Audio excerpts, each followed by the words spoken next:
So this is the last session for today, and I will ask all of you just to stay focused a little bit more. I know it's been a long day for all of you. My name is Siniša Apostolski. I'm coming from the Agency for Electronic Communications. I have engineering background.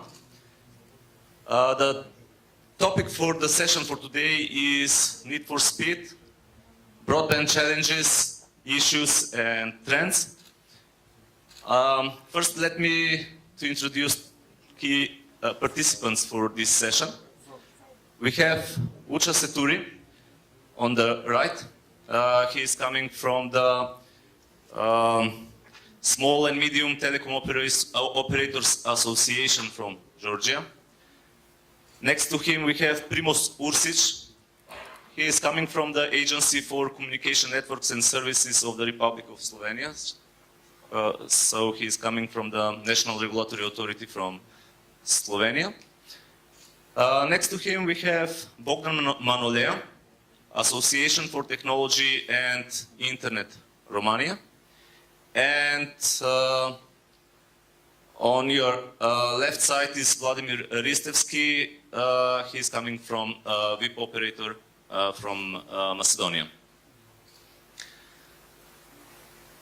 As I already said, the discussion for this session will go around broadband access, or to be more specific, will be about the deployment of broadband networks capable of providing high-speed broadband access with speed, with broadband speed of 30 megabits and more. You know, nowadays investment in broadband networks is very important, not just for the economical growth, but also for the need of the bandwidth demanding services. We'll see from the user perspective what is important for the take-up of these services to be higher.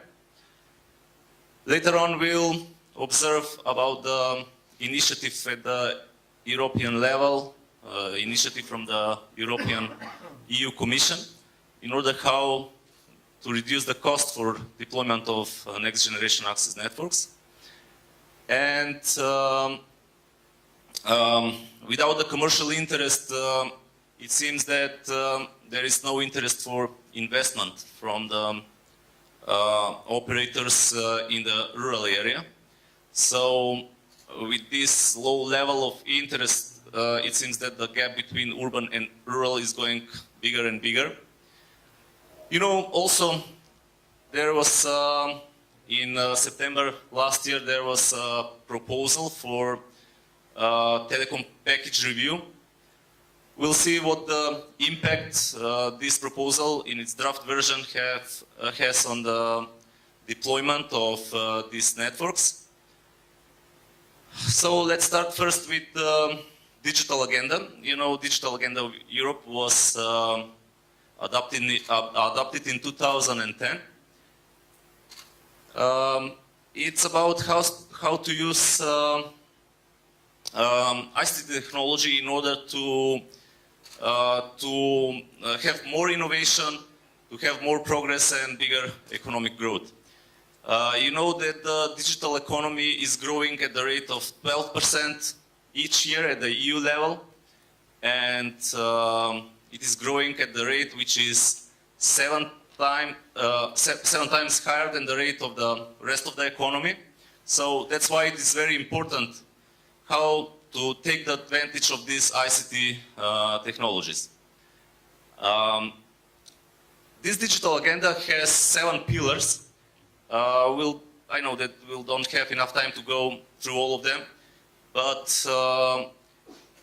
one of the main pillars is about the investment, about the deployment of next generation access networks. So, being a digital agenda as one of the flagship initiative from the European Union and its proposal towards European 2020 strategy, they have some targets for broadband deployment, and it is up to the 2020 to have 30 megabits per second for all households in European Union. So it is about the coverage. So that means that each household has to have the opportunity to connect to internet with the speed of 30 megabits, at least 30 megabits. And the second target is about the subscription. Until 2020, 50% of the subscription should be, of the total broadband subscription should be via the network capable of providing 100 megabits per second.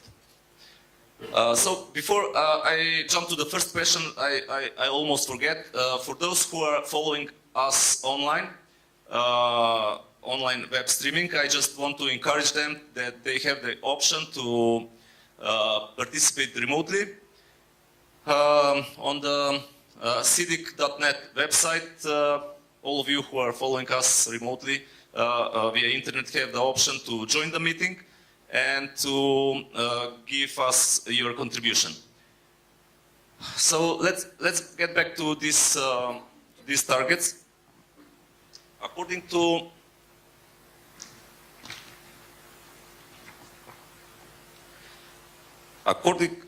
to scoreboard, which is available on the EU Commission website, EU Commission is measuring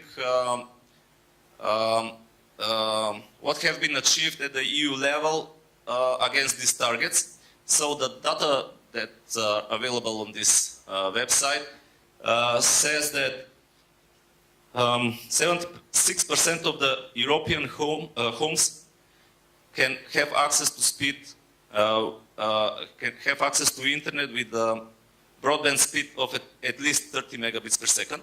So the first target, which was 100% of the households, until 2016, the level which is reached at the European level, at the EU level, is 76%. But on the other side,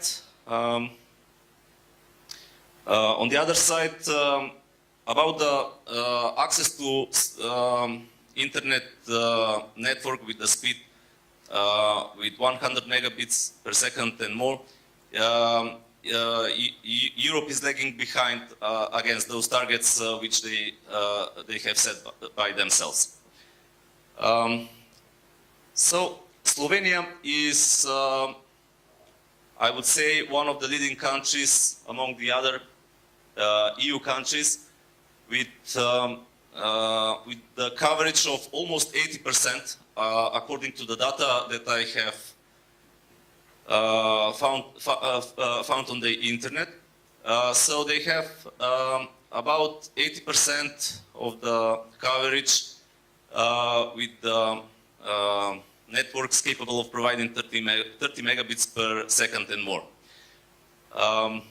But on the other side, it seems that the take-up is at the EU level. About 30% of the deployed network is already utilized by the active subscription. So I have a question for Primož Ursic. Can you say what are the obstacles, according to your opinion, in order to reach these targets? And can you share your experience how it is possible for Slovenia to have such a high level of broadband network coverage with 80% providing speed of 30 megabits per second and more? Hello and good afternoon, everyone. I will start with the good part, and that would be the good numbers, so 80 plus. I would say the key word in this case for Slovenia would be infrastructure competition. We have quite strong legacy network. Copper can take up to 80% out of this. We also have quite strong in cable coverage, which is 45%. And fiber optics is coming afterwards with around 40, if I'm not mistaken. So we have noticed a couple of interesting things going in Slovene investment part. Maybe I should go from start, though. I would just like to add, I'm the head of division for infrastructure monitoring department in Slovenia, so my part will be a little more on the investment and infrastructure, so I hope it won't be too boring. So one of the things that we noticed was some sort of an investment rush that was going on. So when we saw that alternative operators started to build fiber networks in cities, the incumbent came afterwards and started to build in the same cities his own network.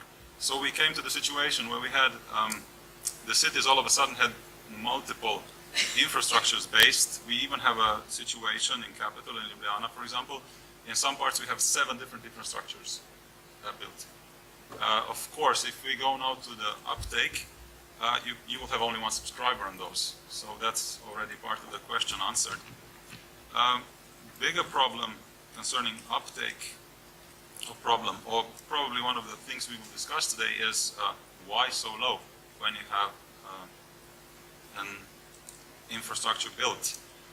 And from our research that was done within the agency, we discovered that basically the speed is not at the top priority for the average consumer. The average consumer is mostly interested in price. So price is the key factor to this one, and second one is quality. Only around 10% of the people, if I'm not mistaken, pointed out that speed is the most important factor to their decision, or putting differently, around 80% of people decided or replied that they would not pay higher price for higher speed. So if they say we don't need higher, then we probably have to pose different questions in this case. And in fact, we have a situation where we have, I believe, around 50% of subscribers that are hanging in this time around between 10 and 30 megabits per second, which means they are quite well equipped. They are following, let's say, triple play as a typical thing today, but they don't see the need to go one step further. So this is probably the question that should be posed on the side of the operators in one case. How to make their investment make profit. We have heard today, I believe from Nicola, why would we invest, or one of your friends? I would say that the question is a little different there. And maybe, if I may, in this case, if we go down back to South Europe in a way, I think we are experiencing the same problems here. We all know that we have quite a vivid geography. We have a lot of mountains, a lot of rural population, which is typical for the whole region. For example, we have, I believe, around 3/4 of all the settlements are rural. So that makes it less than 100 people per square kilometer. And well, simply, I think the ball is on this on the operator's side to say, how will I get my investment once it's done to make profit? And if I may touch you a little bit more, even though I'm a little afraid, because of the magic word that came up today, it seems that the OTT at this point is the largest, finds the largest need for higher speeds. So this is probably one of the topics to move on. Thank you. Yeah. Thank you.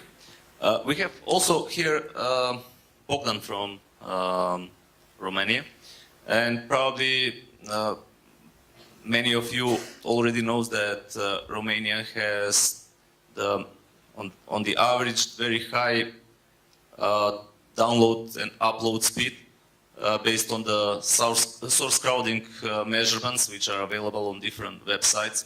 On some website, I already run into some information that Romania is on the 3rd place, having only Singapore and Hong Kong ahead of Romania about the speed, the ultra-fast broadband speed. Having in mind that at the EU level, only 11% of the subscriptions are capable of accessing the internet with 100 megabits per second and more. In Romania, almost 35% together with Sweden of the subscriptions has the option to have internet connection with a speed of 100 megabits per second and more. Bogdan, so I would like to ask you, if possible, just to share your opinion about this phenomena in your country. Thank you, and thank you for the invitation. You know, there is this a wonderful book which is called Lying with Statistics.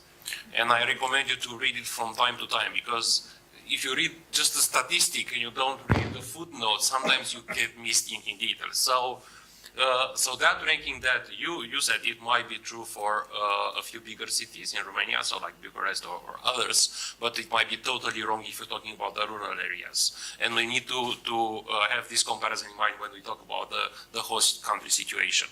So what it is true is that generally in urban areas, the fast broadband subscriptions are very good. So according to the DESI report from EU, 70% of subscriptions to fast broadband, so over 30 megabytes per second of the total subscriptions for fast broadband. So how did we get in this situation? I would say it's a similar answer to the one that we heard from Slovenia. That is a competition, sometimes even a cruel competition on the market. And I think it started with the years 2000, when a very flexible regulatory regime allowed anyone to create their own networks, which we called the network neighborhoods in the country. So at one moment, about 2003, 2004, there were more than 1,000 ISPs notified to the telecom authority. Now, of course, in the meantime, things have changed. A lot of the big operators have acquired the small operators. So now everything is in the hands of, let's say, 95% it's in the hand of 4 or 5 operators. But still the infrastructure remained, and to upgrade that infrastructure was not so difficult. However, what we also need to discuss, I think, is not only what the EU is showing us, so the targets. We need to go to that target.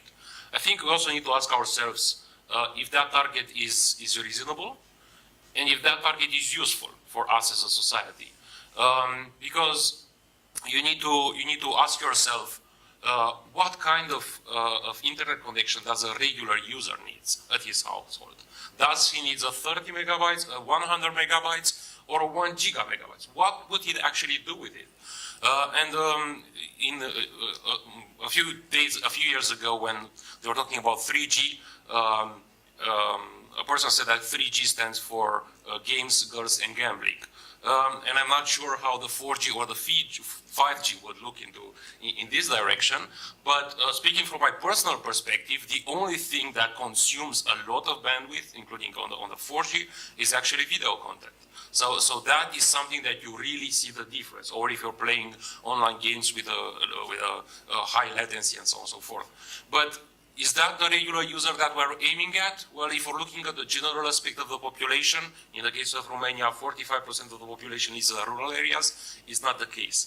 So I think that beyond what the EU puts, and it's not the EU, it's actually some politicians within the EU that sets as targets, we also need to think more realistically in what we need for our citizens, and what is the actual need at the citizen base level in terms of access to it, price, of course, and speed. And if we get the three together, I think we can get an correct answer. So yes, the situation right now is good, both in terms of prices and of penetration and subscriptions, but not in the rural areas, where it's a totally different discussions. And just to finish this, so as our colleague from Slovenia mentioned, also in the rural areas, if you talk and speak with people, it's not a problem of price necessarily, but it's mostly a problem of what do I do with it? Why would I use the internet? Do I have the knowledge to use the internet? And so on and so forth. Yes, thank you. We are quite aware that the gap between urban and rural is growing bigger and bigger, and we'll have a discussion about this later on.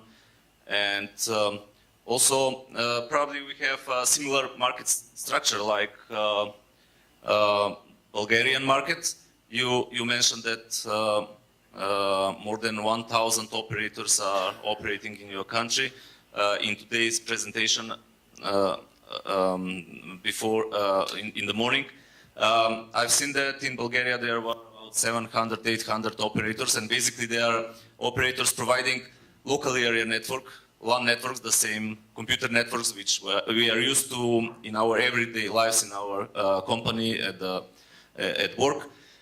And probably that is the reason why, because this technology by its nature is capable of providing 100 megabits per second and more, and probably that is the reason for such high measurements which are available even on the EU reports or on the other websites. You have mentioned that it's always about the need for the end customer about the price, about the need, about the quality, whether they need such a speed or 10 megabits would be enough. But I would say about the other e-commerce services like online purchasing of goods and other stuff. It's very important not for high-speed broadband take-up, but also for the regular broadband take-up, because at the EU level, about 66% of the citizens are buying goods online, and also about the online banking, about 60% of the EU customers are using online banking. There is something very important about this, and it's about the trust and the privacy and the security of the network. So I would say how much important are those factors to have a bigger take-up, privacy, security, trust of the networks? Because I'm asking you because you're coming from the civil society, I think it's very important for the end customers to have trust in the network, to have a network which is reliable, resilient enough. Yeah. So first to mention a bit about the correlation between e-commerce. I've been last week at an e-commerce conference, so I was talking in another capacity. But I don't think there is a correlation between the two. So I don't think there is a correlation between the broadband coverage and the broadband access and the increase of e-commerce market. There are other factors that intervene into e-commerce. The payment system, it's the trust in e-commerce stores and not in the ISPs, which is a totally different story. It's the ability to pay with your credit cards or with other payments that are very easy to use for a regular customer. And also, I think that has nothing to do with the internet, but it's important for e-commerce. It's actually the postal services and how fast and in good shape does the good is being delivered. This being said, what happened in Romania, maybe that's interesting also from a broadband point of view and a mobile broadband point of view, is because of the good mobile broadband penetration, actually nowadays about 50% of the users of a typical web page see your web page from a mobile. So there is a huge push for your website to be mobile friendly. And also in terms of e-commerce stores, I think nowadays so for the biggest e-commerce store, about 25 of the online purchases are made from the mobile, which makes more complicated in order to think if you do an app or whatever. But so I think in terms of this, we need to look at other factors that could influence the broadband. And I think that privacy and security are part of that. But I think privacy and security are something that they need to come together with the service that is being provided by the operators. And of course, the operators have an obligation to ensure the confidentiality of their communications. If there is a market good enough, then the users that don't think that one operator fulfills this promise may always move to another one. We've seen in the past 2 years, the Romanian telecom regulator has implemented a stricter approach in terms of security, and they have asked the operators to notify any security breaches. They also make a public report about that, a public annual report. So I think that's part of the process that encourages the user to use more the infrastructure. Okay, we have here also Vladimir Ristevsky. I would like to ask him what is so important when it comes about the investment. We are always talking about the regulatory incentives, over-regulations. What is your opinion? What should be done from the policymakers in order to boost the investment for the next generation access networks, in order to, if not possible, to reach those targets, to be as close as possible to these targets until 2020? Thank you, Sinisa. Thank you very much. And I would like to thank the Agency for Electronic Communication in Macedonia for inviting me and to have a chance to participate in this discussion. I will add something to your question, not just incentives, regulatory incentives, but all regulatory environment. A regulatory environment have very huge influence on investments, of course, from operator side. In that manner, I will not say only that regulatory authority as such can create that environment, but all governmental institutions, local municipalities, even other institutions have possibility to influence regulatory environment. That's why I said policymakers. I mean, by all stakeholders in the market, what would be their role? To be honest, in the past years, at least here in Macedonia, we have experienced that at least regulatory authority have done a lot of things regarding this. For example, implementation of regulation of decreasing of cost of new high-speed networks, creation of single point of information, and other regulatory measures were taken, like wholesale open of the access to the network of incumbent or even our network. So I would say that if you say one side is maybe doing something, but I think that we are lacking a bigger approach from other institutions. For example, if you take, if you have idea to invest, and you can, you must have, if you're investing, you will say, okay, I will build up a network, I will lay the cables, I will connect all consumers to my network, and then you have a lot of issues like owner rights of the property, you have a lot of issues regarding the licenses for building the network. I think that that kind of environment can be more friendly towards the operators in order to have possibility in the end, and on the other side, to lower the cost of the building of the networks.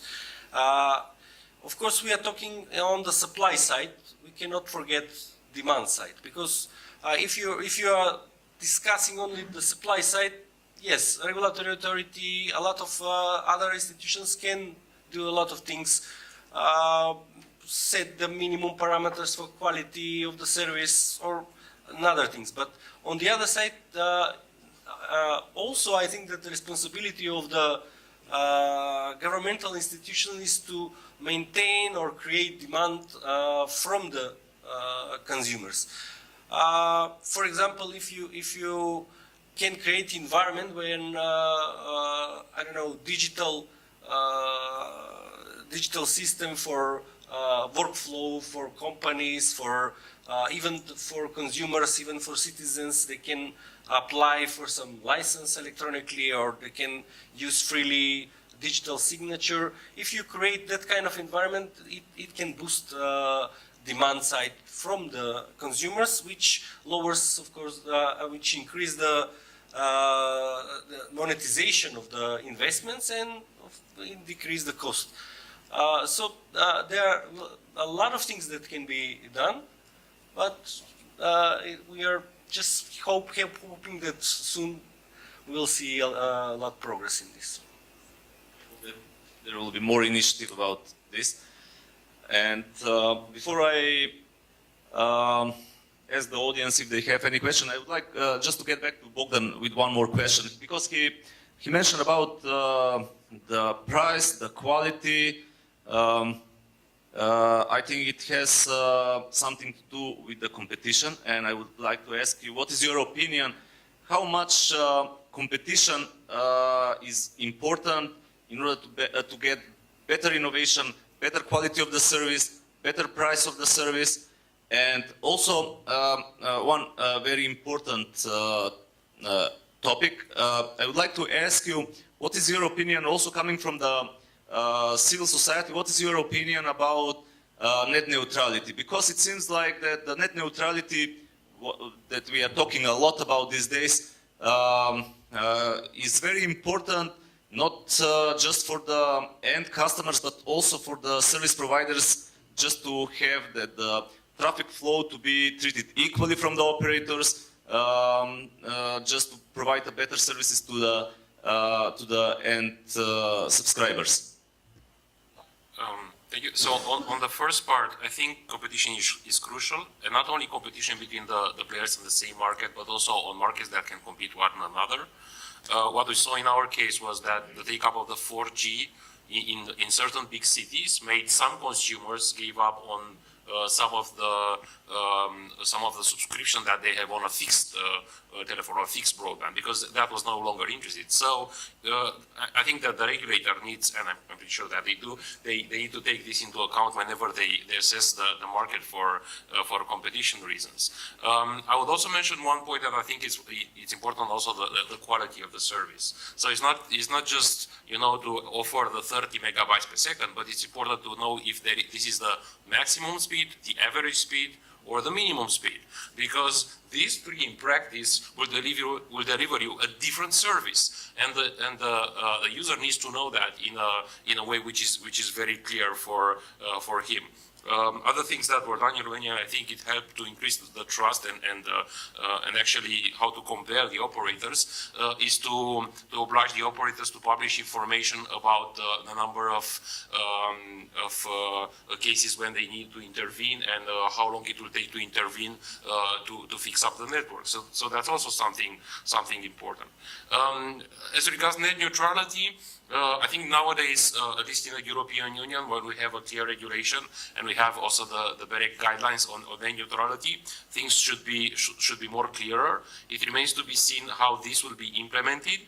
But in our point of view, net neutrality is a key aspect for any kind of network that provides access to the internet to the users, because otherwise it's not just a matter of consumer issues, but it's also a thing that affects us all as citizens, as citizens interested in our human rights, as our freedom of expression can be affected by that, or it can stifle innovation. So, and actually it shows in our case in the Romanian market that the fact that the market was so open, it was full of internet service provider, the other collateral markets, for example the e-commerce or the online providers, were developed independently and openly without the fear that one ISPs might promote them or not. This wasn't the case for the social networks, where actually one specific social network that is everywhere nowadays was heavily promoted by one of the operators, so now it's basically the only one on the market. And that raises another question regarding the markets that come one over another. So for example, how does an ISP might influence other markets that are on the online services?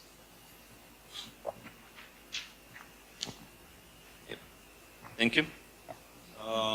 I asked this question with a purpose, because we have very hot debate this morning about net neutrality and OTT. So now I open the floor for any questions from the audience. I don't know if we have some remote participation. Not yet, maybe later on. Okay, so yes.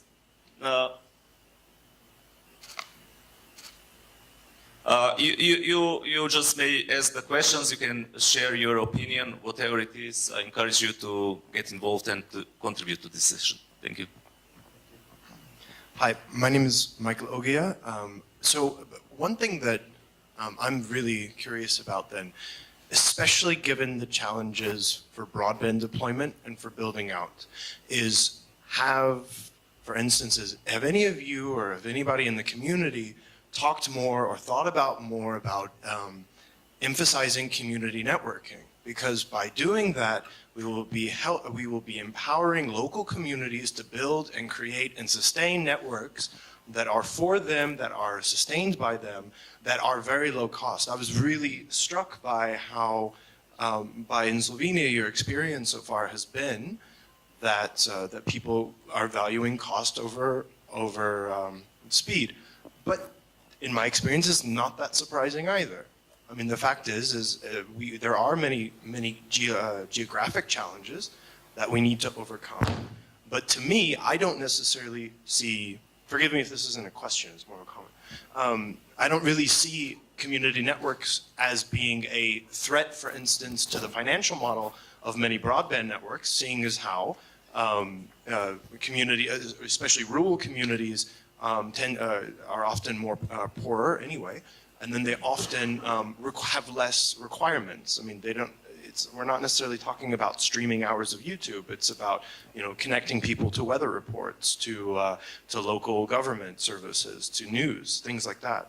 So I guess the question is more about why aren't we talking about community networking? Thank you. It's very important also, as you have already mentioned, for the communities because they are in the possibility to roll out the fiber and later on to make money of these deployments, to sell this fiber to operators. I think that the good case is Sweden. They are just doing very well. It's about the raising of the awareness of the benefits of the broadband network. It is about, and also the networking between all different parties is very important. Okay. Yes. Okay, Blagoje, Christoph from Makedonski. Yes, interesting remark regarding the possibility for the municipalities. I think that the idea was regarding municipality. Actually, there is no such case on the Balkan as far as I am informed. There were some, let's say, ideas from some municipalities to build such local networks, and then to cooperate or to rent to the operators, but without success. I think that there is a problem in the law on public-private partnership.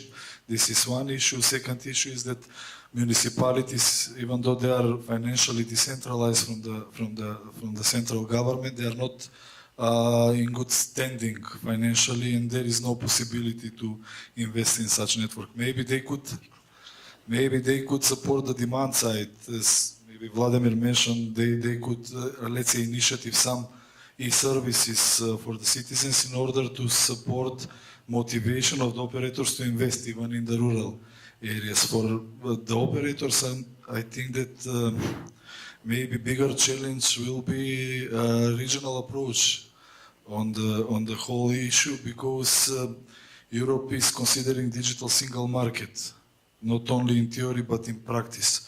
But here, especially in former Yugoslavia or Western Balkan, as a new definition, there is no possibility to, let's say, to coordinate and to have cross-border activities and to have equal step in the regulation and to cooperate even between the operators. So maybe the operators, the regulators that are present here should consider, let's say, this gathering, this conference as an initial step to start such discussion in order to overcome bottlenecks and to boost the cooperation and to build better network, and then to answer to the question whether we have enough broadband to be answer for need for speed. Thank you. Now, Uchas would like to add something to this conversation. I just wanted to remind you that I just feel like we are jumping on the other area. It is the bridging the gap. We'll have a discussion about that later on, just to see what is the potential for the rural areas, and the municipalities to bridge this gap. Just have this invite in your further contribution. Okay? Go. Okay. Hello everyone. Thank you for the invitation. Just small intervention, and my answer is for Michael's question about it's a very important point for my country. Actually, we have small and medium enterprises in our rural areas, and these guys are working just for salaries. It's some kind of social activity guys, technical guys in small villages, in few villages. And also we have another project, it's supported by the Internet Society, and it's a small enterprises of local society members. It's actually NGO. And most these questions, mostly in Georgia, are related with the fair regulation of access market to get internet in the rural areas without the bottlenecks and with some. I think we don't need support of local municipalities, local governmental guys. We just need a fair regulation of access markets in the rural areas. Thanks. Just a question, what you have mentioned, because I have seen also in the session last year, which was held in Belgrade, you raised a question about wholesale broadband services in the rural area. What does it mean? Does it mean that there are no obligation for the bigger operators there is no operator designated to have significant market power in it to provide wholesale broadband services in the rural area in Georgia, or what? I'm talking about the points of presence of the big operators, because these small guys are just last mile operators, to be honest, and they just need to take the internet on the price which is cost accounting, how it explained, because the big telcos trying to create some bottlenecks for these guys because they are existing in the same market. They are vertically integrated and they're trying somehow to create some barriers for the small guys. We have a question or whatever it is, opinion from Dragan Špujnovski, OneWeb operator.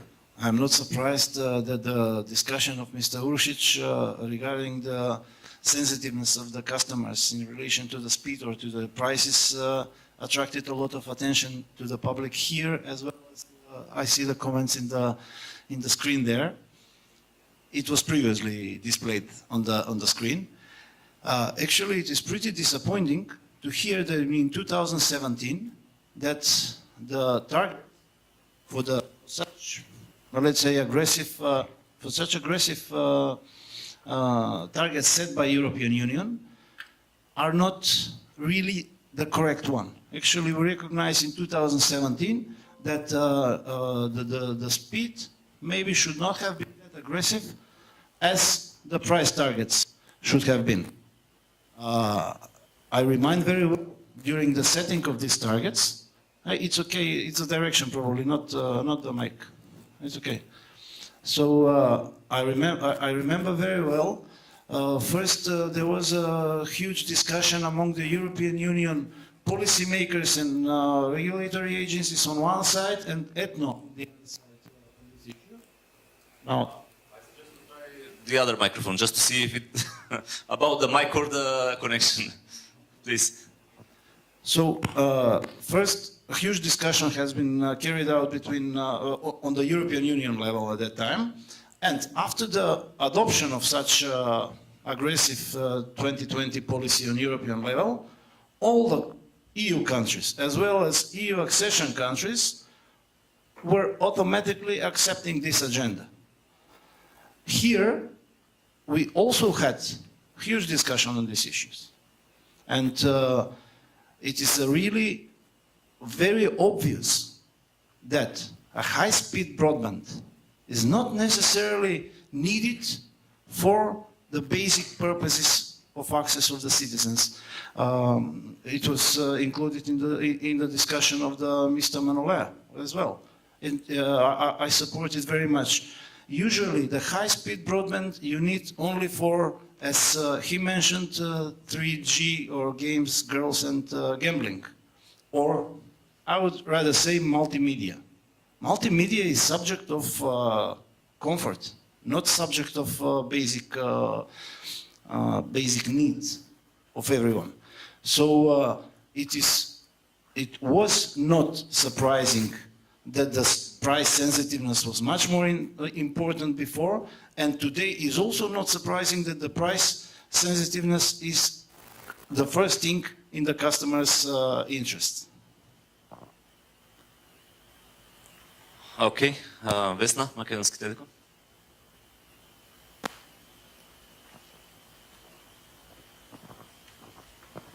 I just want to, hi everyone, I just want to share my thoughts on the topic. I'm working on the wholesale department, so maybe just to stress another view of the capacities needed and the usage of on the internet, on the subscribers, maybe not from a single consumer point of view, but from the operator and an internet service provider point of view, which are the segment that I'm working in.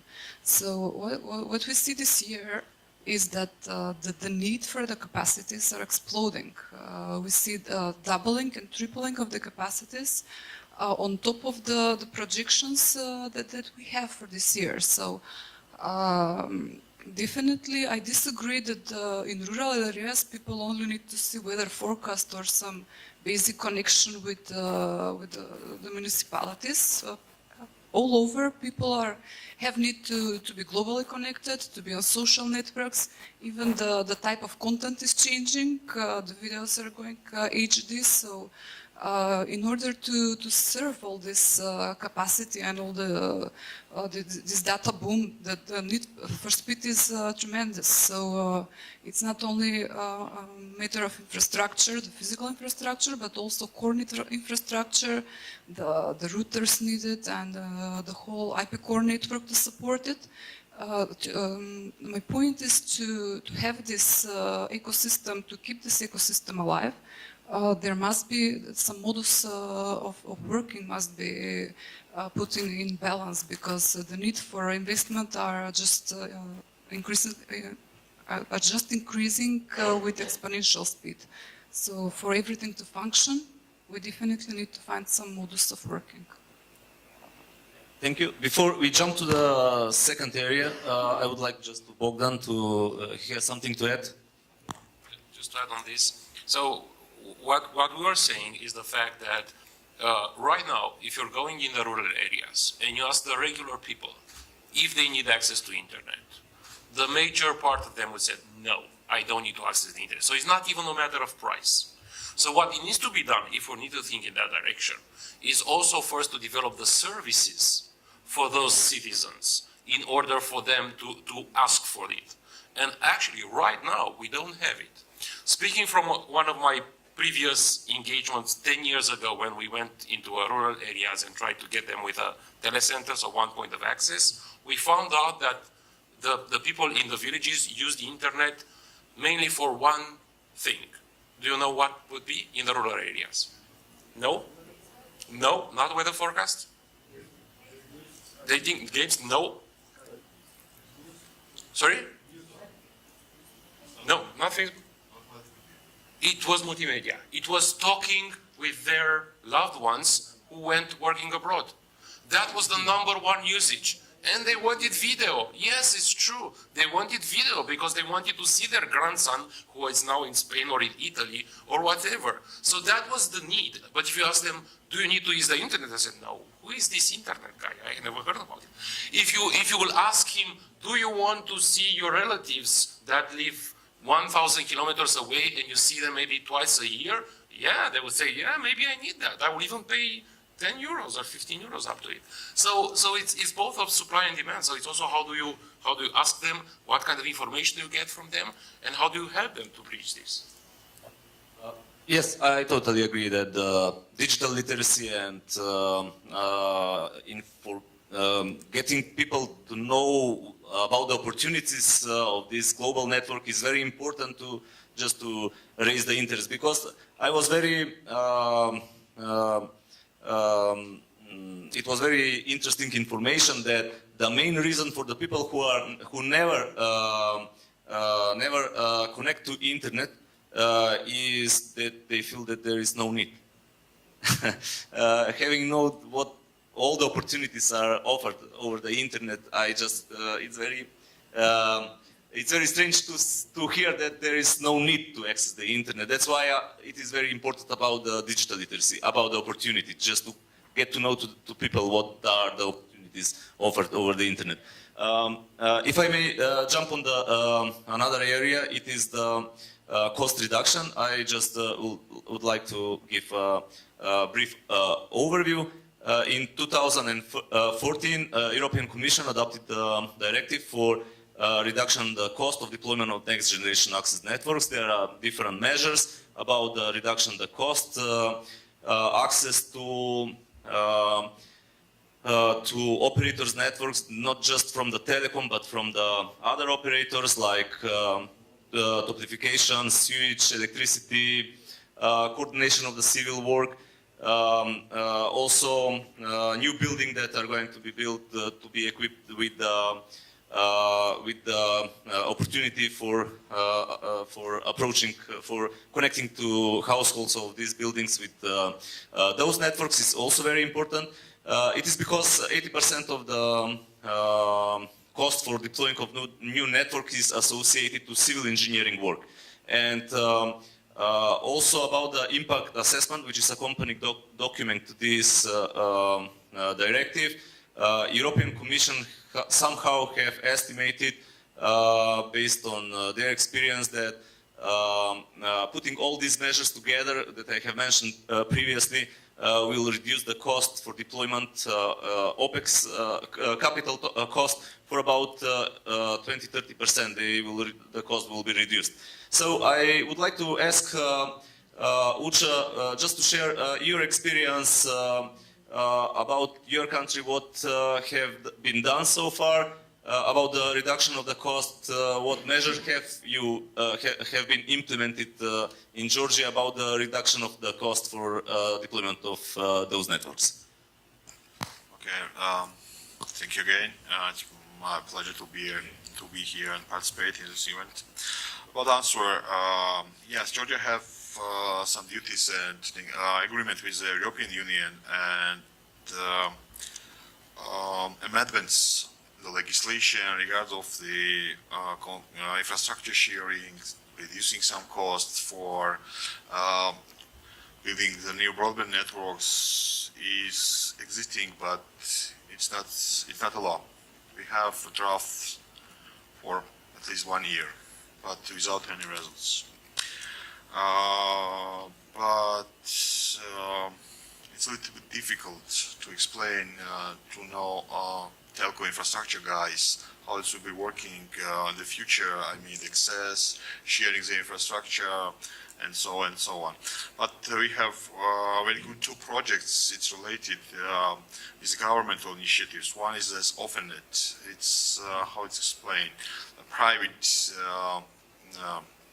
investor give 150 million US dollars for infrastructure to build fiber optic infrastructure and connecting rural area points to the public network. And it's have to cover all settlements with up to 200 end users, and also will be operated by private company. And also we have, and it's this information also related with the previous discussion, how to encourage end users to clear understanding, because access to the internet is it's not just service, it's a very important service for the future, for development of these guys, and it's related with the United Nations Millennium Goals. That's why our government launched also another project is related with e-commerce. They're creating opportunity up to 100 local million dollars. It's up to 18 million US dollars. Trainings for e-commerce and also the vouchers for these guys who will be involved in this project. It's around 100 US dollars totally, but this is for terminals for end users and also for internet monthly fees. So very briefly about Georgia, and I'm happy to answer other questions. Thank you. Also, we have here Primus from AKOS from Slovenia. I know that they have a very good system for broadband mapping. our agency, also our guys, have been over there before we have implemented our system, just to share, to see what have they done on this field. And that's why I would like to ask him to share your opinion and your experience about the broadband mapping system and sharing of information on one portal for other network infrastructures, because there are two different systems as far as I know.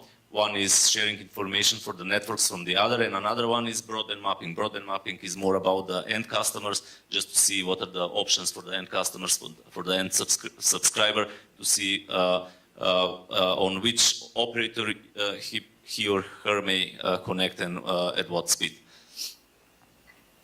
Thank you. So the information that I gave before in the first part, well, most of them were obtained by our broadband mapping, and I'm happy to hear today from our Albanian colleague that their system is also going well with the changes, and also have been some questions from the Macedonian, I believe, in this context.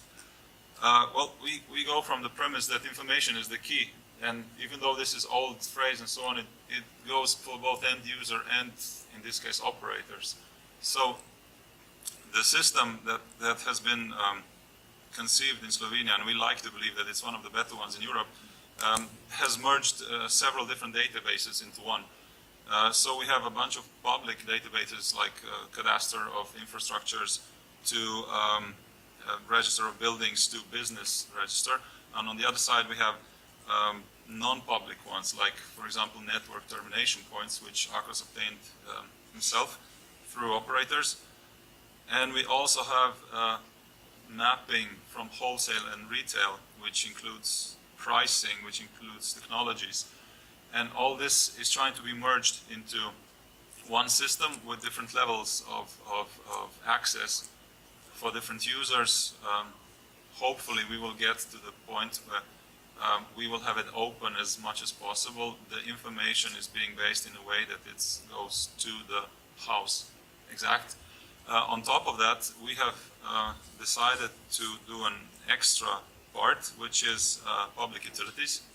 We think this is a huge potential, and we are adding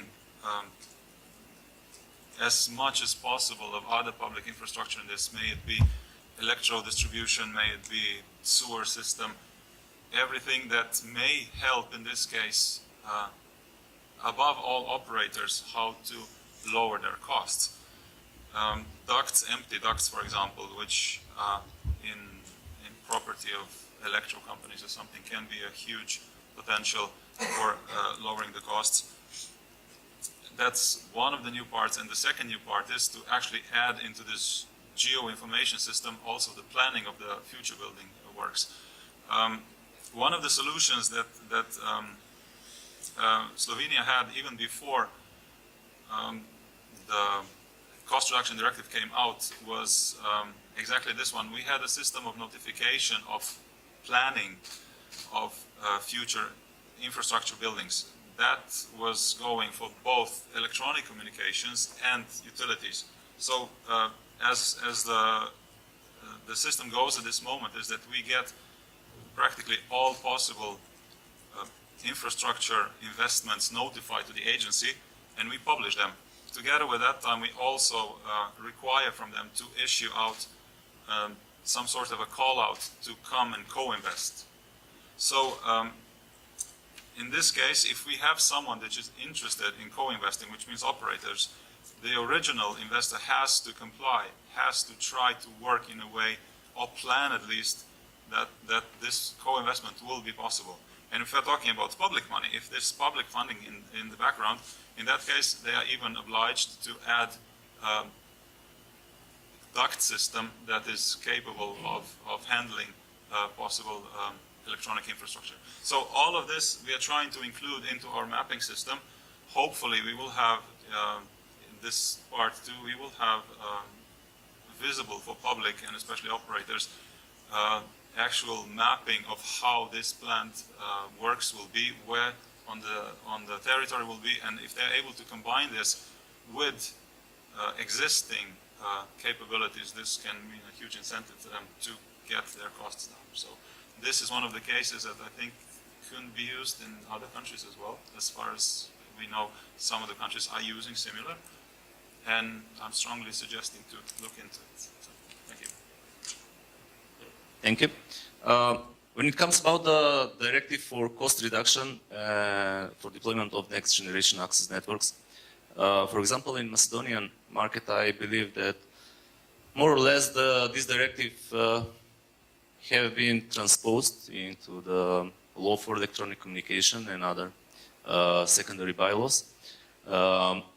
Also, this single information point which you were talking about was also up and running since since 2015. So the data from the cadastre system via web services are published on this single information point. Also about the coordination of the civil work, any operator who is network operator who is interested to build a network in certain area has the obligation 6 months before starting with the actual ground job to publish the information and to notify the agency about their intentions. So there is a possibility for coordination of with other operators about the civil engineering work. But although it has been transposed and the single information point is up and running, somehow, I don't know, I feel that there is something we could do better here in Macedonia. So, Vladimir, I would like to hear your opinion. What is missing? Why it is about the quantity of the data, it is about the quality, accuracy of the data that is provided, because it is something very important to have reliable data on this system. It seems that the operators are not believing in the accuracy of the data in this system. What is that we may do better here in Macedonia? First of all, it is a good thing because the regulation is transposed in the law and even in the bylaws. Single information point is created, but to be honest, I think that the job is not yet finished. That's you have correct opinion that we are not using as we should be using as operators, of course. I think that this is not only one reason for that. One reason is because we feel that there's a lack of information. We cannot clearly see accuracy of the information. We know that the layers of the single information points are gathered from the state cadastre, but we don't have enough infrastructure information into this system. That's only one thing. The other thing is, for us it was a good idea when we were submitting our data to the agency previously, and I think that the new changes in the bylaw, they are in good way, because still now we have the same obligation. But we think that maybe we need to have more proactive approach from the regulatory authority regarding the collection of the data, regarding the publication and verification of the data. Of course, the other thing what I think it has to be done is your promotion of this already up and running system, and not all of the operators are well informed about the existence of this single information point, and that is one reason why it doesn't contain enough data to be largely used. So we are expecting more promotion from the regulatory side regarding this. Okay, thank you. Do we have any questions, any contribution from the audience here regarding these cost reduction measures for deployment of next generation access networks? Maybe from remote? Yeah, Primos, please. Sorry? Question about the liabilities of the big telcos. Do they are responsible to introduce other information about their plans, future developments for 3 years or not? Responsibilities of Estonia? Only 6 months ahead, not 3 years ahead. About the planned civil work, if you are asking. They have only 6 months prior to civil, before the commencement of the civil work, they need to notify the agency about this.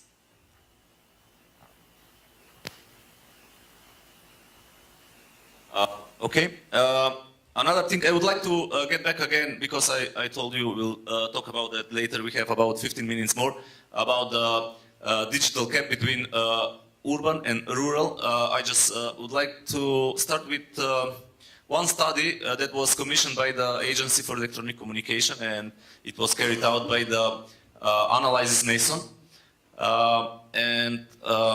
The result about this study, among the other results, I just want to focus on one result, is about the commercial interest for deployment of the next generation access network here in Macedonia.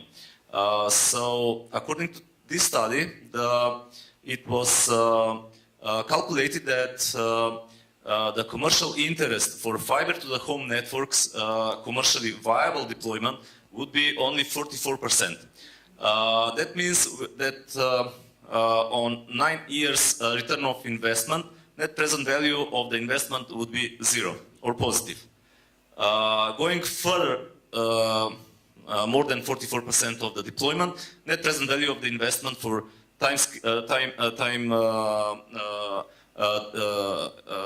interval of 9 years, 9 years return on investment, net present value would be negative. That means that there is no interest for rural areas. There will be a lot of white spots and the people, and we are not talking about basic broadband, we are talking about fast broadband networks. So I would like to just to open a discussion, what are the options, because here in the Southeast Europe, Macedonia, Serbia, Montenegro, Albania, does not have access to the structural funds of the European Union, like, for example, Slovenia has, or Romania. So I would like to open just a discussion beside, as you have mentioned previously, for the municipalities to be involved in the deployment of these networks. What are the other possible solutions to bridge this gap? Can someone share your opinion, your thoughts about this? If I Yes. Go ahead. Yes, you're right. We witnessed the results of that study, but to be honest, it was the result of 44% without any additional measure from the regulatory authority and from the government. And with the regulatory measures, we saw that that viability, the percentage is increasing.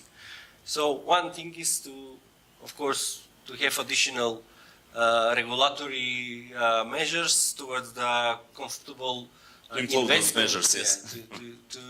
to improve the investment environment in the country. The other thing is access to the funds, of course. In some places, mainly rural areas, operators will need access to the additional funds, whether they are provided from the countries, whether from the governments, or maybe from other funds. For example, you mentioned EU structural funds. Of course, we as a country, or I can say we as a countries, don't have access to that kind of funds, at least not directly. But we think that there's another possibilities regarding that manner. One example is West Balkan Initiative. For example, the Berlin process has some idea of bringing some funds to the West Balkan 6+ countries, to the some infrastructure funds which can be used from the countries in this region. But we think that if in order to put in use that kind of funds, we need a regional approach, not just country by country approach, and not just from side of the governments, but of course from side of the operators. We think the cooperation between different operators, mainly in this, at least West Balkan area, we have several bigger operators. We are one of them, Makedonski Telekom, of course Deutsche Telekom is the other, Telenor is the third one. Maybe we think that cooperation between operators present in the West Balkan and cooperation together with the governmental institutions, national regulatory authorities, policymakers, ministries and other which can be involved, it can be very productive. It can open the new fund streams to this manner. Thank you. Yes, there was. I just before a few weeks we had a meeting about that regional initiative. It was a study carried out by the World Bank about the regional need for interconnection between different countries and using the electricity network in order to achieve this goal. Yes, okay, Dragan would like to. Slightly simplify what Vladimir very well said. Building infrastructure, whatever kind of infrastructure, in rural areas or in areas where there is no commercial interest for that, is subject, first of all, of incentive. First of all, somebody who needs that has to give some incentive for such kind of infrastructure. If the state want to have equal development of the rural and urban areas, or to decrease the digital gap between those areas, then let's start off itself. Let's invest in that. Okay, if there is no enough funds for investment, there are available funds on the European level, there are other available funds for that kind of gap, but first of all, they have to start making incentives for the entities who can do that. Because the market is competitive, because the market is liberalized, it is of course the operators, but the operators itself would not invest in such infrastructure if they can not return back those investments. It is very, very simple. We have a question over there.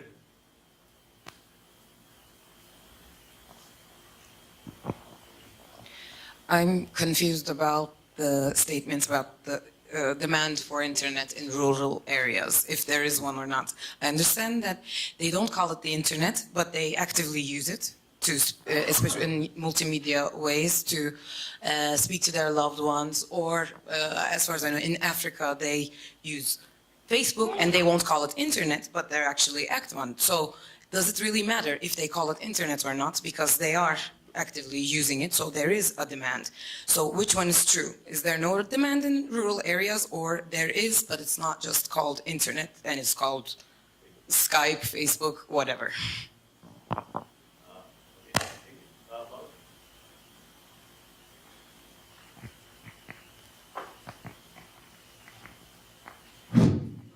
Okay. Just to reaffirm that the initiative that Vladimir mentioned is Digital Transformation of Western Balkan. This is the initiative of the group of operators active on this, in this geographical and economic definition Western Balkan +2, supporting by the relevant chambers, supporting by Regional Cooperation Council, and already starting with some study done by the academia. The idea is to bring together on the same table business community, policymakers, operators, and consumers also, NGO, including NGO, in order to agree upon common goals, or let's say some targets for this region, in order to come a bit closer to the European to the European average. So we need support, we need open discussion, we need to set the goals and then to have, let's say, common understanding and common approach toward the European institution, toward the financial institution, European Bank for Reconstruction and Development, Investment Bank, World Bank, etc., in order to support this region to increase GDP in some period of 5 to 10 years, and to become closer to the European average. And also we need common understanding and shaping a regulatory environment in order to support such initiative. So the idea is to sit together, and there are several studies. It's not only the initiative Digital Transformation of Western Balkan, but there is another initiative or study done by the World Bank, but this is related to the energy sector, renewable energy sector, and also communication interfaces, etc. And there is third study done by PwC, PricewaterhouseCoopers, for the European Investment Bank, and they are also looking for opportunities because the financial institutions are looking where to invest. So therefore they identify our sector as one that is interesting for them. So therefore we, as a relevant stakeholders, we should support this and support their ideas. Thank you. Yes, over there. One question about for the operators. Is there any, talking about investment and return of investment, is there any rural place in Macedonia or Slovenia without internet coverage? And the second thing is about the speed. I would say that the need for speed is driven by the services that are provided by the companies. If you want to. Yeah, if you allow me, I will make a little wider explanation or a little story to most of the stuff that was asked from Just Macedonia. a second, if possible. Can we wrap will up be this short. discussion in the next 3 minutes so we have enough time for final remarks and I'll take conclusion? 2.5. Yes. Yeah, okay. So I start to measure. just for the first question, from Slovene side, we are talking, when we said the will for internet or the will for speed, we are talking people, I want a good 20, I have a good 20 megabit connection, not no connection at all. I also want to reply to the lady in the back from before. Concerning the rest of the stuff, when you were talking about investment or possibilities outside of the European funds, we had a situation where the government was aware that this might be a problem, that we will have white spots. And we just finished our commercial interest survey. We even had some sort of a inter-ministry working group about this. But as the survey was done, they discovered that the commercial interest was so high that we don't need in working group. What happened? Apparently, this is the story part now that comes in. We have a pure infrastructure operator who decided to compete on the funds from the European Investment Bank in this case. And he didn't go for the, let's say, Juncker's fund, which is not available, I think, to you. They are just covering him, and he succeeded. So he will be, as we expect, he will be covering a quite large rural, solely rural area. The whole system, as I understand from start, was going to cover part of Italy, part of Croatia, and part of Slovenia. But we know for sure that he managed to get through with this plan of his and succeeded to get funds from EIB, and will be starting his. So I think there are ways. You just need to have a little vision to it, how to perform this part. So 2:15. Anyone else? If we do not have any more questions, or I would like to ask for key messages from this session, so we may need also to endorse them, to support them, please.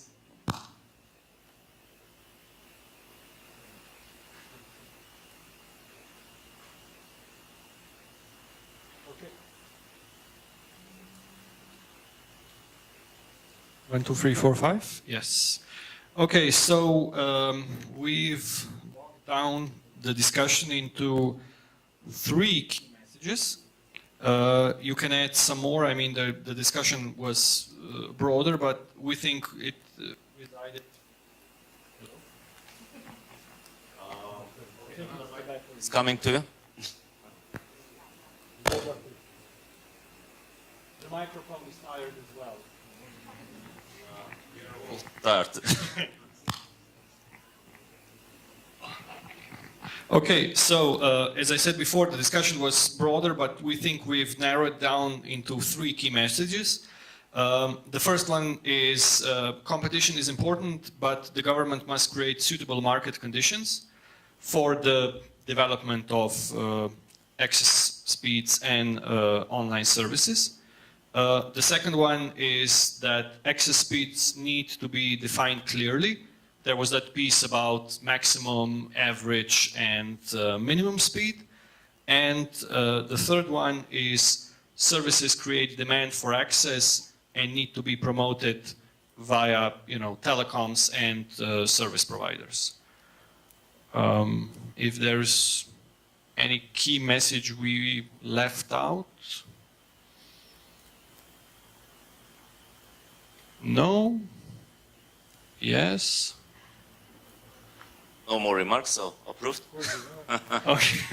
Consensus. Okay. So I just want to thanks to all of you, also to key participants.